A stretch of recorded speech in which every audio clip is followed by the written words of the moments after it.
call the meeting of Audit and Risk Management to order. Can we have a roll call? Yes. Representing the State Treasurer, Mr. Seha. Here. Representing the State Controller, Ms. Paquin. Here. Ms. Higa. Here. Mr. Keeley. Here. Representing the State Superintendent of Public Instruction, Ms. Gutierrez. Representing the Director of Finance, Ms. Wong Hernandez. Here. Chairperson Rosenstiel, you have a quorum. Great, thank you. So our first item is approval of the committee agenda. Right, have a motion? I move it. Moved by Lynn, second by Jacqueline. All in favor? Aye. Opposed? Great, good. Consent agenda is the approval of, the first item is the approval of the minutes, but I know Ms. Higa has a comment that she wants to make. Do I need to put you? Oh, okay, never mind. I'll remember how to do this one of these days. Go ahead. So just one minor correction that we're making to the minutes on page, I think it's on page ARM 6, item number 3. It should just say that the Mr. Jensen presented the proposed work plan to be voted on by the committee in July instead of June. So that we just needed to make that change. Okay, great. So with that change, there's items 2 and 3 are consent. Well, item 2 is the only one that's an action item. Can I have a motion to approve? Second. Seconded. All in favor? Aye. Opposed? Abstentions? I abstain. I wasn't there. And so we'll, unless anybody wants to raise any questions about item 3, which is also consent, we will move on to the 4th item. So the 2018 Internal Audit Plan Progress Report. Larry and your team. Yes, thank you. Good evening, members of the committee. Larry Jensen, Chief Auditor, and this is our mid-year report for the 2018 audit plan. And as you might recall, we went to a calendar year plan starting this year, and so we're about halfway through right now, and the standards require that we provide the committee with an update and progress that we made and any significant issues that might need to be brought to the committee's attention. And today we're going to share those plan results with you, and I have Mike Dutel here, who is our supervising manager for our employer audit program, along with Cheryl Dietz, who is our supervising manager over our internal audit program, and I'm going to turn the time over to them. Thank you, Larry. Through the first 5 months of the plan year, the employer audit team completed 27 audits and found 51 findings. The total dollar impact for the sample members was over $252,000. 14 of the 27 employers that we audited had a systemic finding. But what I feel is a positive for CalSTRS and their membership is that 6 of the employers that we audited did not have a finding at all.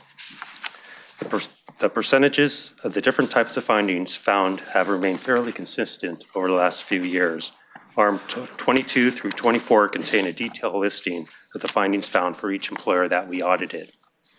To date, the employer audit team completed 38 audits, and we're on track to complete our annual goal of 75 audits. What's new for this year is that we plan to complete 25 limited scope audits for one-time payments. One-time payments that we consistently find to be misreported to CalSTRS are retirement allowances, hiring bonuses, and one-time off-salary schedule payments. We decided to audit one-time payments because these payments have been a frequent audit finding in the past, and there are many advantages to these type of limited scope audits, such as they only take about 1/3 of the time to complete. They're performed as desk audits, so it eliminates the time and cost of travel. Also, we can easily perform the data analytics to identify employers that report one-time payments.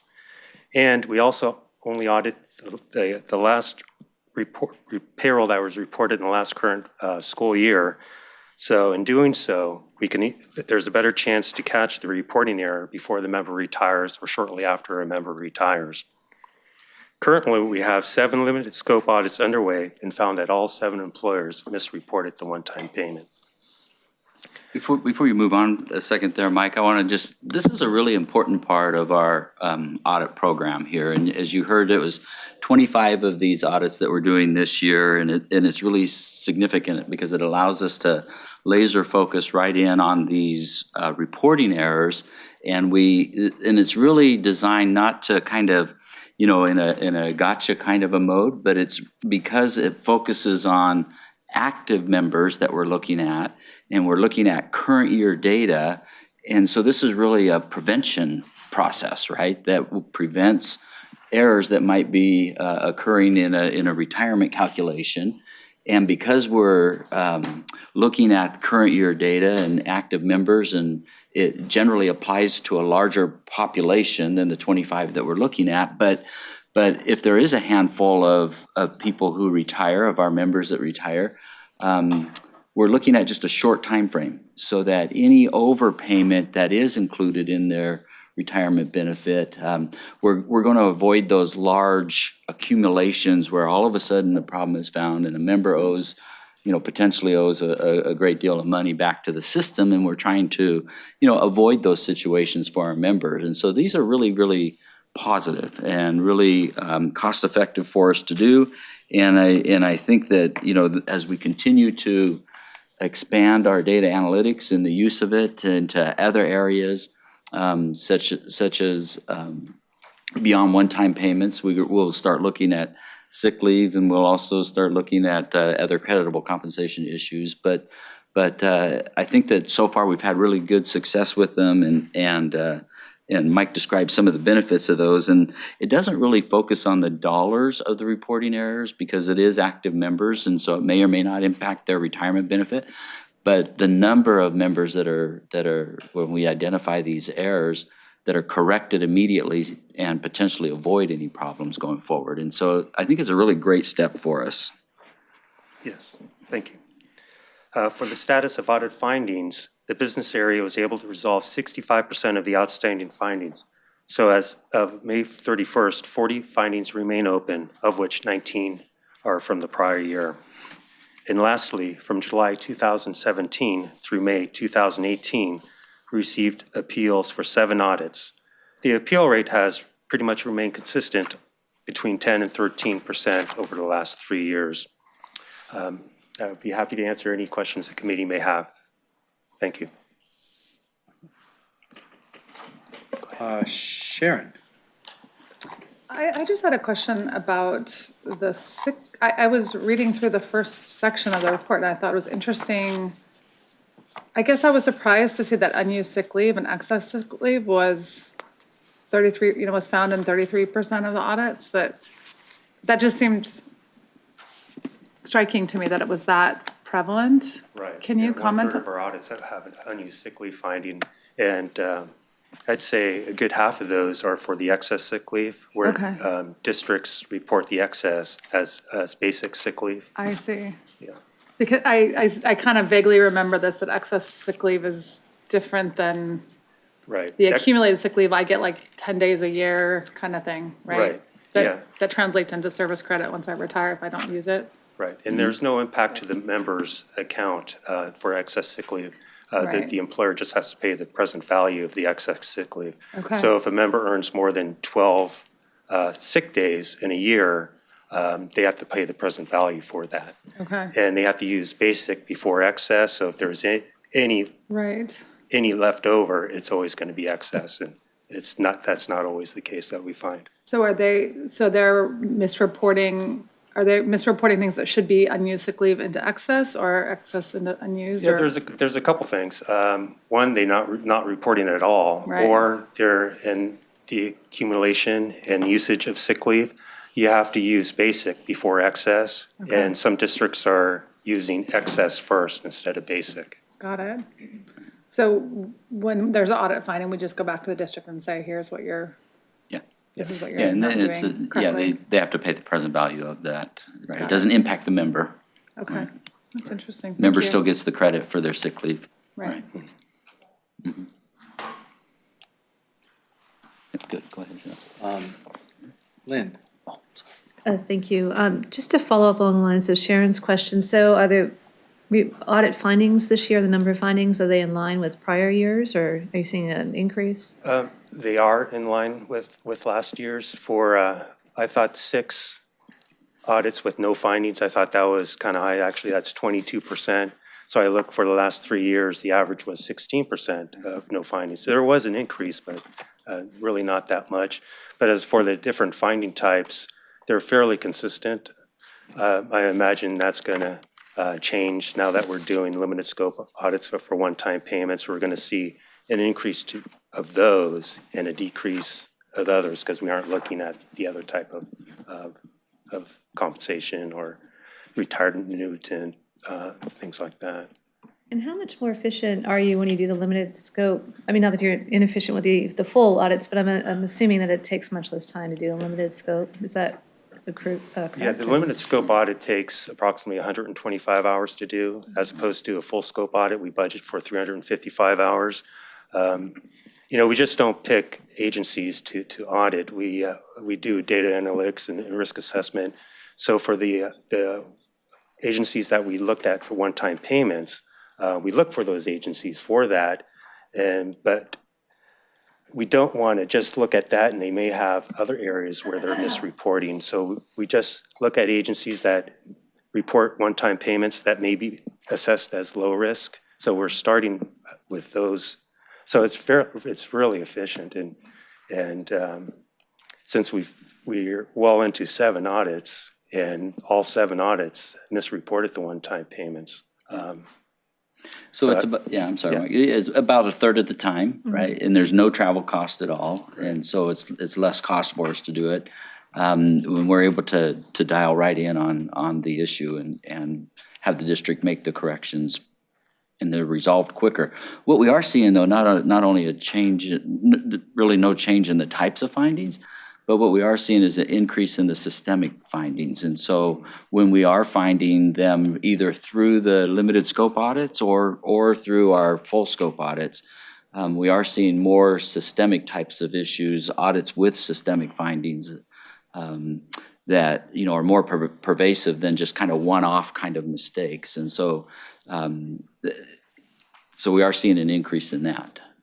Well, that sounds like a very interesting approach to complement with what you're doing as well with full audits. Mm-hmm. That's great. Thank you. It's working well. Sharon? All right, I'm going to tag team back off of Lynn again because this is interesting. I really love this idea of doing these limited scope audits, and I just wondered, is the way, I know we're just looking at the one-time payments. How are we deciding which districts are doing the limited scope versus the full audit? Right. In the past, frequent finding was for one-time payments for a few reasons. For instance, PEPRA employees, it's not reportable at all. And for 2% at 60 employees, it's reported to DBS.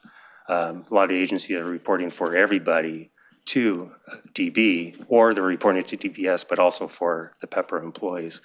But it's real easy because how agencies report, they report the pay rate for full-time and part-time, salary, and also special comp. So we can easily identify special comp in the school year that was just paid one time. So we're going to ask, what is that? We're able to look at the data over the year of reporting, and we'll see an uptick. Okay. And then we'll do some investigation, and we'll work with the district to identify what is that, why did that occur? And I guess my question is, we have what, 1,000? How many districts do we have? Yeah, and so we developed some. 1,000 plus or something? Yeah, we developed some thresholds, if you will, to help us really focus in on the higher risk areas. Got it. Yeah. Okay, great. And when we've done a limited scope audit, as we have been for these one-time payments, does that then, do we go any further to consider whether we should be auditing that district for other things, or is that just a one issue pass at that district and that's it? Well, there is one instance where we found that there is possible misreporting in another area, so we just changed it from limited scope to full scope. So just because we just pick it for a limited scope, if we find some other error, we are going to look at it. Okay. Bob? Thank you, Mr. Chairman. So Ms. Paquin, am I saying that right? Yeah, thank you. That's a good notice on your part, which is where are the findings year over year and what are we seeing? And as the director said, we're seeing more systemic, but that's yay, because so we put together a risk assessment. Well, management puts together a risk assessment. And as part of the risk assessment, it decides who are we going to look at? Which one? We can't audit all of them. So which ones are we going to audit? Well, let's audit the ones that appear to have highest risk. And so we have this matrix that says, well, here's the risky ones, and we're going to go look at those. So when you find yourself identifying more errors that occur more frequently, that means the risk assessment is working, right? It's like, we think this is a risk that seems like it might be out there a lot. And well, look at that. You know, when we do these audits, we tend to find it more. So what that tells me, it's feedback that the risk assessment's working. Yes. So what is happening is what we expect to happen. And so I just want to point out that's a yay. That's a good thing. With respect to the desk audits, I love these desk audits. I love the idea of a desk audit. However, just to be prickly here, they're not audits. They're really reviews or an agreed upon or specialized procedure. An audit evokes sort of an all-encompassing, I'm going to, sort of soup the nuts sort of thing, and that's not what these are. They're fine calling it a desk audit, but I just want you to know that they're not really an audit. It's just we're looking at a very narrowly defined item. And with respect to the 7 out of 7 findings, I think that's wonderful. It's not always going to be like that. The next thing we go after, it could be unused sick leave or something like that. And, as sort of the low-hanging fruit, right, we'll find more errors. And as we dig deeper into these items, we'll find fewer instances as we go through it. But I think these are absolutely wonderful because they're effective and efficient. However, I do want to emphasize one thing. And I've promoted this ever since you were crazy enough to hire me. The role of an audit is not to play getcha. Or I gotcha. It's not to challenge the school districts and say, oh, look, you did something wrong, and now we're going to beat you over the head. And that's not the culture at all of the CalSTRS audit team here at all, and it's not their goal at all. The goal is to be helpful to the districts and assist them in accurate reporting, because that's really the members' best result. So you heard the director say, and I want to emphasize it again, to the extent that we're looking at errors. See, these are targeted, so it may seem like we're going after one person or one district or a small group of people, but that's not the case at all. What the organization is attempting to uncover is mistakes of current employees. They're working right now. And think what that mistake could snowball into if they continue to work for another 20 years. It could be a big number, right? And so if you catch it while they're still employees earlier on, and you fix that, that really is a huge benefit to the worker who will eventually, the teacher who will eventually retire, and now the payments they're getting are accurate, and there's a lot lower likelihood that we'll identify a mistake where we're going to ask them to come back and take some money out of their pocket and have it give it back to the fund. So it's really trying to prevent that back end mistake. And so it's really pretty powerful, and I'm just a huge advocate, and so I would encourage the board to encourage audits to continue with this sort of approach.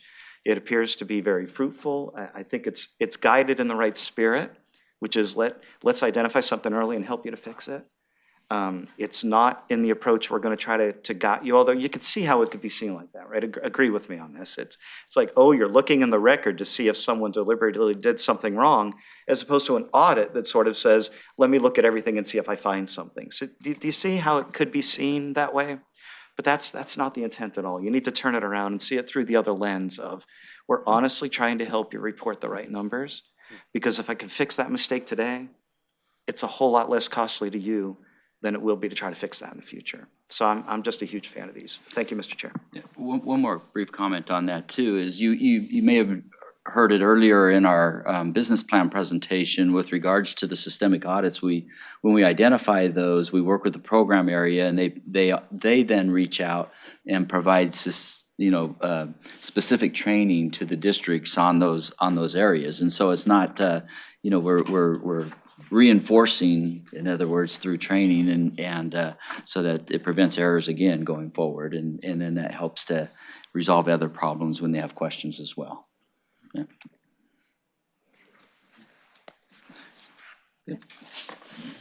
All right. So internal audits issued a final report on internal controls over member data, specifically regarding actuarial processing. Our audit did not find any significant issues during this audit. There was a few issues, but they were not significant. We also issued a comprehensive consulting report to management on third-party risk management. Lastly, we facilitated 3 investment audits and 1 technology service audits. Macias, Jenny, and O'Connell, commonly known as MGO, performed 2 of these investment audits. So here today, I'd just like to introduce those representing MGO, and if they can stand, that'd be great. Richard Green, partner, Debbie Chan, director, and Leah Cochran, manager. So on ARM 29 begins a summary of those 2 audits they performed. The first one was on corporate governance, and which was to assess the internal controls over the stewardship code for engagement, proxy voting, and securities recovery.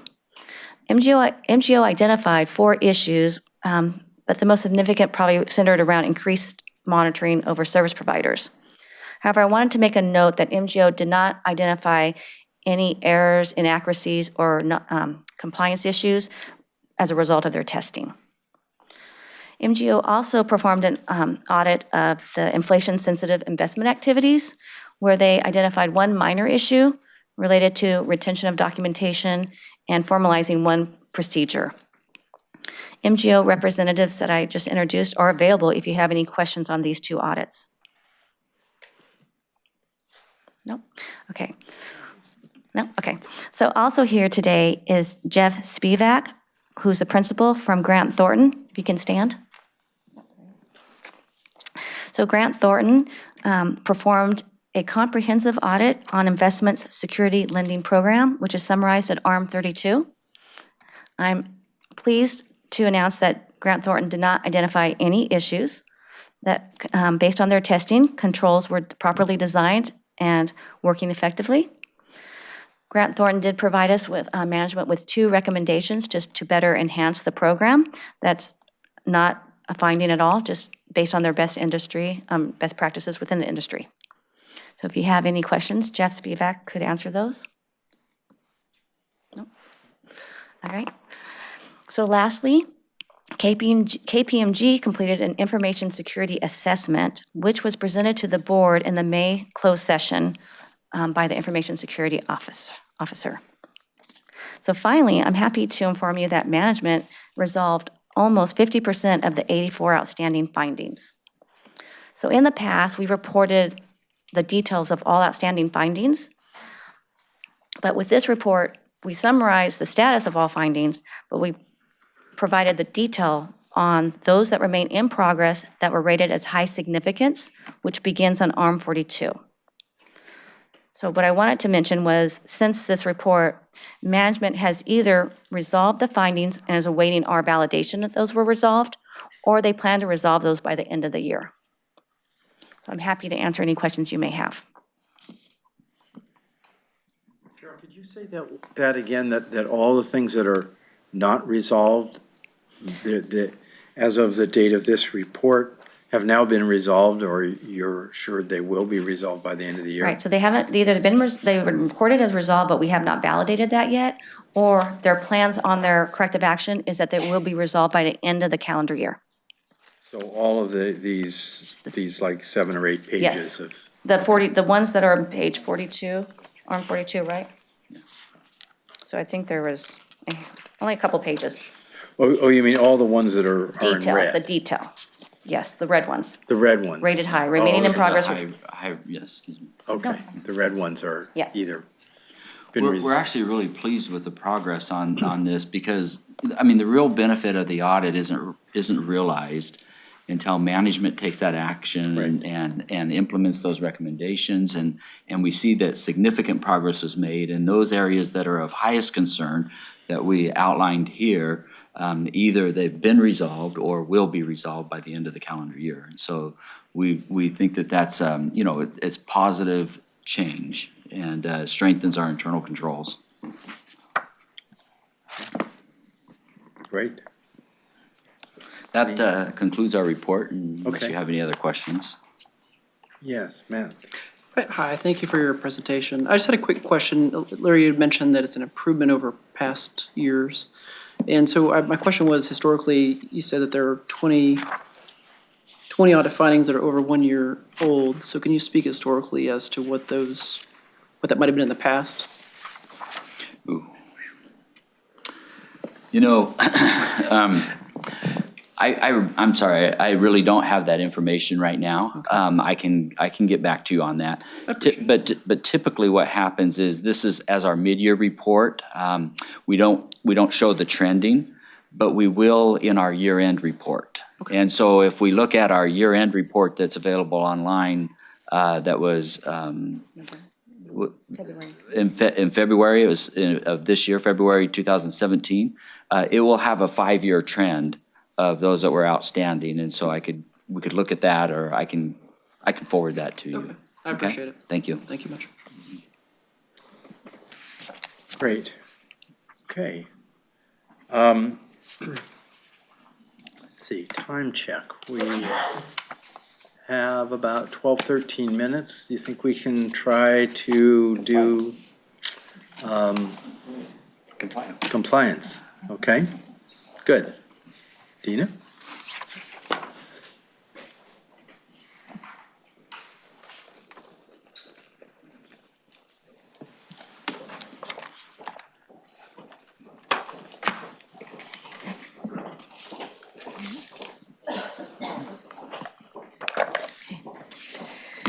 All right, well, good evening. Dina Mount, Enterprise Compliance Director. After multiple iterations of what Enterprise Compliance would be reporting to the committee on a regular basis and the best format for that reporting, we've decided to report primarily on activities identified in the compliance program framework and four-year implementation plan. This plan spans August of 2017 through July of 2021 and was introduced to and approved by the committee back in November of 2017. Going forward, ECOP will report completed, in progress, or not yet begun activities and metrics using the key at the top of the framework on ARM 48 to show year-over-year progress. I'd like to emphasize that this framework was a projection anticipating front-loading of resources to the Enterprise Compliance Program. So adjustments will likely occur as resources continue to become available and the program develops over time. This is why you will see that some current year activities have not yet begun, while there are in-progress and completed activities in future years.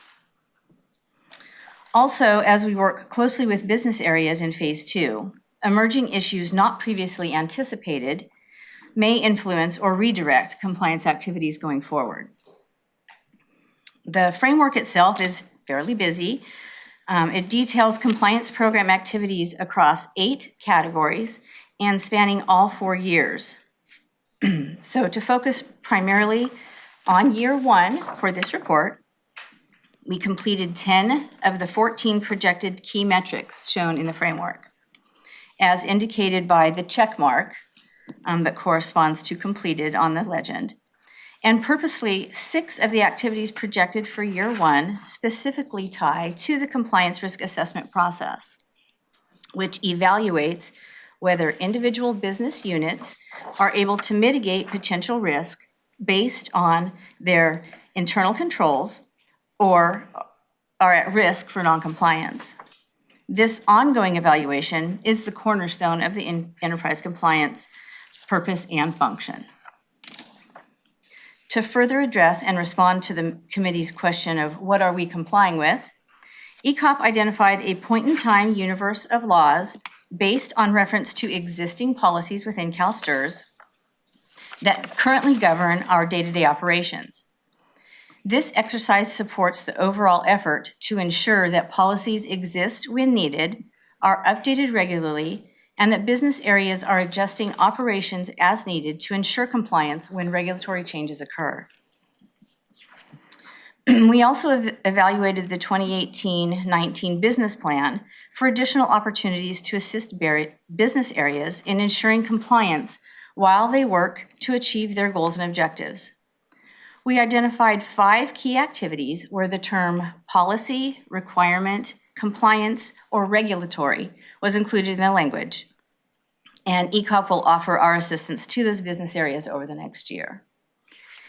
And finally, you may have had an opportunity to see Jack do the town hall presentations, where he reported out the results of the employee survey.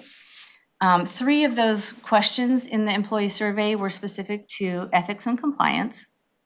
And one thing that Jack mentioned and that we are fully supportive, of course, is that there was a 77% response rate of employees who would report an ethics or compliance concern within CalSTRS.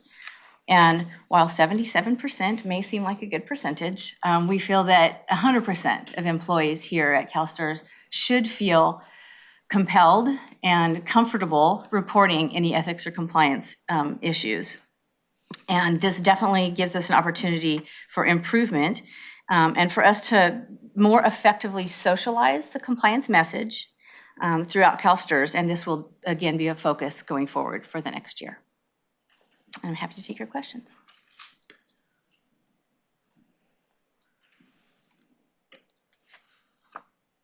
I don't see any questions. I would just ask that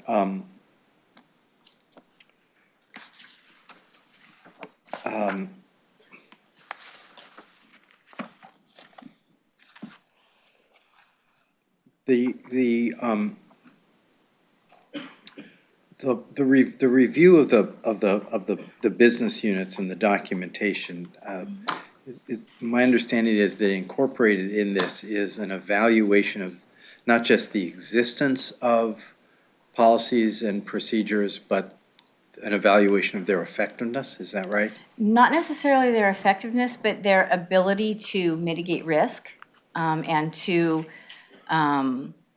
avoid non-compliance. So for us, it's really a very minimal evaluation of, do you have policies and procedures? Do you have internal controls? And then if they do not, we work with them to develop them or improve them so that in the event that they're selected in the next year's audit plan, or if we happen to have that advanced knowledge that they have been selected for next year's audit plan, we'll work closely with them to make sure that when the audit comes, the instance of findings is minimal or reduced. So it's not necessarily to test their internal controls or evaluate, but more assess that they have them and that they're strong enough to mitigate risks that exist in those business areas. Okay, so you are evaluating whether they're likely to work, right? It's, I mean, trying to, maybe we're just got a difference of semantics here, but you're not just verifying they exist. You're doing something beyond that. Right, a deeper dive into that comfort policy that they're accomplishing what they're supposed to. Yes, correct. Okay. Yes. Joy? Yeah, and so Dina, as part of the evaluation that you're doing to identify whether the business units have the appropriate policies and procedures and documentation and if they're effective, are you, and I apologize if we've talked about this, but are we kind of prioritizing, identifying the areas that are kind of highest risk to the organization, and knowing that the scope of the program could be so broad and we're still limited in resources? It seems like targeting the areas of potentially highest risk to the organization is something we should consider. It is, and so moving forward, there is a plan to work more closely with the audit team and the enterprise risk team to make sure we're on the same path forward for those areas that have already been identified as high risk. We do our own compliance risk assessment to baseline, and I think I reported last time about our low, medium, and high risk, and there was a concern about the term risk and what that actually meant compared to the enterprise risk evaluation. And for us, it was really risk in the sense that, do they have controls in place? So for a compliance perspective, we're looking at risk from are the controls there, and are they doing what they should be doing to mitigate a potential non-compliance incident? So in the big scheme, if you're looking at enterprise risk or you're looking at audit findings, those risks may not line up exactly, but we're baselining to find out where to direct our limited resources to effectively assist the business units that need help in establishing their internal controls. As we get bigger and we're able to look at an annual compliance review plan similar to the audit plan, I think we'll line up more closely with the enterprise risk and the audit plan people that are going to be evaluated for the future years. Does that answer your question?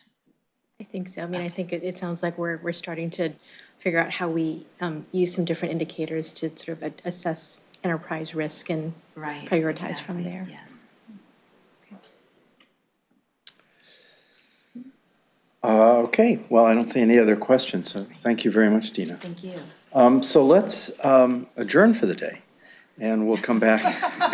And we're doing it right on time. I said we'd go till 6, so if anybody has another question, we still have 2 minutes.